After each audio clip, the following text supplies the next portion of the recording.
Alright, so here's the GE. It is a old disposer. It's probably from the 60s. It spins at 8,000 RPM. This is all stainless steel, so here we go.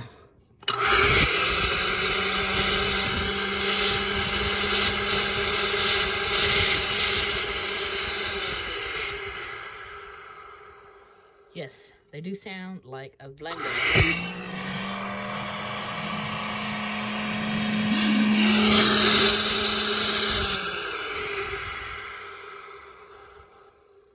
So yes, that is a vintage General Electric disposal. I know it is not a TV or a radio or a box fan, but it's still a pretty cool electronic device.